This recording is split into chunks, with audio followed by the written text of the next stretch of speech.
Welcome to Ranting and Raving.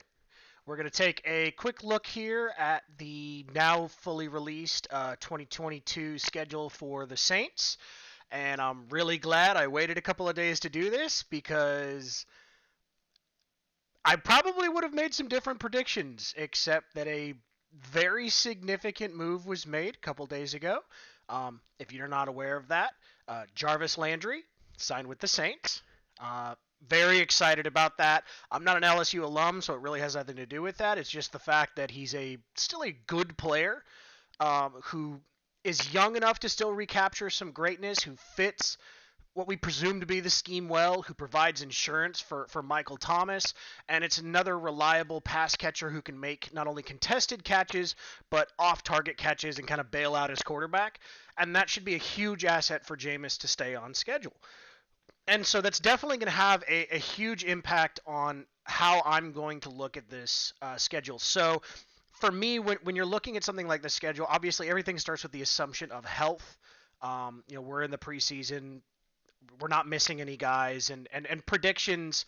If you try to predict injuries, kind of the nature of them is that they are unpredictable. So it's just a rabbit's hole that's not really useful. So we're gonna assume good, reasonably good health for both teams. And what I'm going to do is I'm going to put every one of these games into one of three categories. So should win are games that if the Saints play to their expected level, they should expect to win this game. Then there's shouldn't win, which is pretty self-explanatory. These are games that I don't expect them to win. And then we have the coin flip games. And these are the games that could go either way. So there's a bit of a mix of each here, but I'm going to come across a little bit more optimistic, really, than I have been all year. And like I said before, a large part of this is directly related to the Jarvis Landry signing. That's a huge part.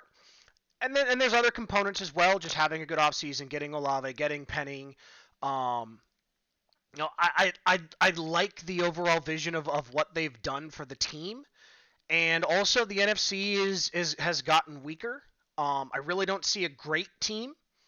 I'd argue there's one team that projects to be great in the entire NFL, and that's the Bills. And you could argue the Rams if they're fully healthy. I think they're a great team too, even though they're inconsistent. I think their coach is overrated, but we'll get to them later.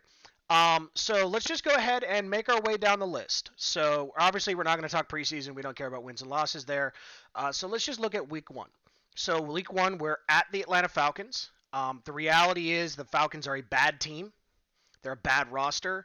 They're going to be choosing between Marcus Mariota and younger Marcus Mariota at quarterback. If the Saints lose this game, it's a really bad sign for the season. And we're not saying will lose, won't lose. We're just saying should lose, shouldn't lose. So the Saints should go 1-0 to start the season. The Falcons are a bad team. The Saints are not. This should be pretty cut and dry. It's a division game. I get all that, so it might be close, but at the end of the day, the Saints should win.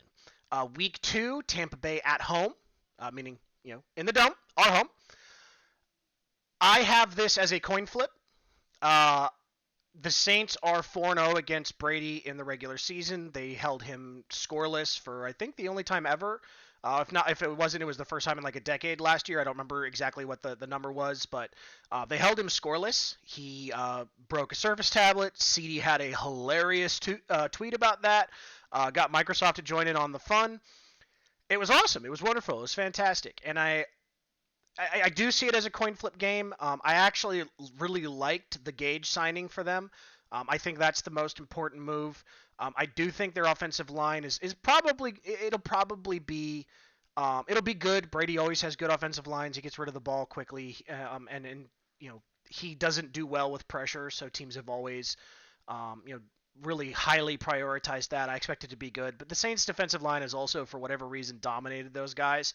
So assuming things continue as one would reasonably expect, I would have the Saints as favorites, but it's so narrow it's a coin flip game. Plus, it's the division. So there's a long, short explanation. So then we have we have Carolina. We're at Carolina. This is a should win game. Again, the Panthers are terrible. I didn't like Matt Corral coming out. Plenty of other people did. He's definitely a talented guy. I definitely don't think he's NFL ready. And Sam Darnold is dookie trash. The Saints absolutely should beat the Panthers. No ifs, ands, or buts. If they're going to be a good team, they will at minimum be 2-1 and potentially 3-0 to start the year. Then you have the Vikings at home. The Vikings is a should-win game. Now this is at home because this is the game in London.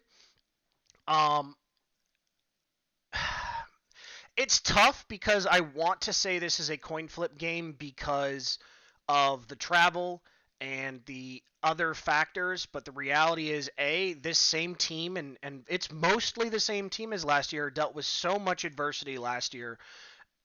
I think they're going to handle this better than most other teams would. I also just like the matchup against the Vikings. I think that the type of coverage they're going to be playing, especially with Tyrann Mathieu at safety, I think they're going to be able to feast on Kirk Cousins. I think he's going to turn the ball over a couple of times. I do think the defensive line is going to have an impact on this game. And I don't have a lot of respect for the Vikings secondary at all. So, we'll look a little bit deeper into the Vikings when we get closer to that matchup. But for right now, I'm going to call this a should-win game. They absolutely should win this game. Same thing with the Seahawks. Right now, we'll see if it becomes Baker, although honestly, I don't think Baker would change my pick just with that roster. But right now, they've got Drew Lock at quarterback. This is a should-win. You can't lose that game. And it's at home? No. Week 6 at Bengals is a shouldn't win. They're the defending AFC champions. They're a really tough matchup for the Saints. It's a coming home for Trey Henderson and Von Bell, both of whom were good players here. But there were also good players here who got let go. That's going to matter to them. I fully expect them to ball out. I don't love the matchup against the Bengals. Now, that said, I will say this. While I fully expect the Bengals to win that game, the Bengals don't have a great defense. They have a good defense that played great towards the end of the year, but they don't have a great defense. Eli Apple is a crisp apple, baked apple most of the time, and that offensive line is still a problem. I know they've invested in it since they've tried to make it better. The Saints, if everything works out, the Saints defensive line should be a major strength of the team. So this is by no means a can't win. There is no can't win category because there is no team in the league that if the Saints are playing within the reasonable, objective, best case scenario for themselves, if they have a great day, there is no team in the NFL that they can't beat with this roster. But there are a couple of games on here where they just flat out should not win, and this is one of them. The Cardinals, that's a should win game. I don't think the Cardinals are very good. I think they've had a ton of upheaval. Yes, it's going to be Nuke's first game back, but he's actually the type of wide receiver that Marshawn does exceptionally well with. Marshawn, while he is very, very fast, the guys that are the really shifty, smooth route runner types that have speed, those are the guys that have given him more problems, and just guys without names that he doesn't pay attention to. But the physical players, Marshawn actually loves to play against physical guys. He's soft spoken, but he plays loud. So I don't expect Nuke to give him very many problems, and I don't think Arizona is a very good roster, and I don't think they're a very well coached team. That's a should win to me. Vegas is actually a coin flip. So even though it is at home in the Superdome, the Raiders were a good team last year. I think they're going to be a better team this year. I love the Adams pickup for them. He's a phenomenal player. He's got obviously chemistry with Derek Carr. They played together in college. He's also a great fit for what they needed. You've got Waller, you've got Renfro, you've got Adams. They've got a good roster. They're not a great team, but it is a coin flip.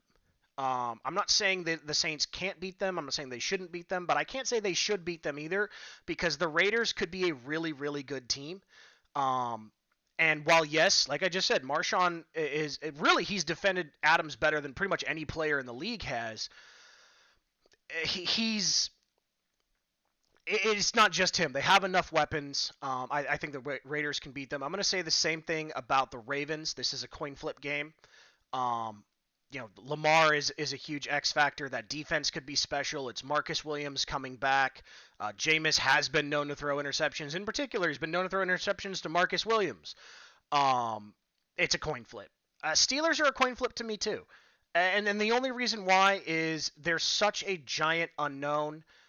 They got the only quarterback who really looked NFL ready in the draft. They have a ton of weapons. They were a good team last year. They were knocking on the door of making the playoffs, even though they had a terrible quarterback. Yes, Steelers fans, sorry, Ben Roethlisberger was trash last year. He was terrible. And they were still knocking on it. So it's just we're at the preseason point here. The prediction may be totally different by the time we actually get to Week 10, but for right now, that's a coin flip. The Rams are actually a coin flip. I know they're the defending champs, but the Saints have actually played them very well. In the past, these teams play each other very closely. The only thing that really gives me pause is if Cesar Ruiz is playing, by this point in the season, he needs to have completely turned himself around and be the player that the team spent a first-round pick on, because otherwise Aaron Donald will once again injure a Saints quarterback. At San Francisco, I actually have this as a shouldn't-win game. The Niners have some weird juju over the Saints. They have for a long time. I really don't see the Saints getting over the hump here. It'd be great if they did win that game, but that defense is good. That roster is good. Whether it's Jimmy or Trey Lance playing, it's not really going to matter. The Niners have given them a lot of problems. They match up with the Saints very, very well. They force turnovers. They put you in bad spots. They get a good pass rush, and it is in San Francisco.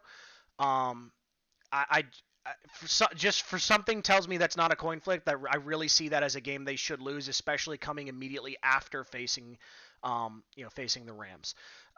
The game after that, Monday Night Football, prime time, at the Bucks, coin flip. The Bucks and Saints is a coin flip to me. Yes, the Saints have owned them in the regular season. They've actually completely dominated them in the regular season, but that was under Sean Payton. And we just, at this point in time, we don't know who and what DA is as a coach. I really have been a big fan of what they've done throughout the offseason, but we just don't know enough yet. Week 14, that's definitely a should win because it's the bye. Hard to lose the bye.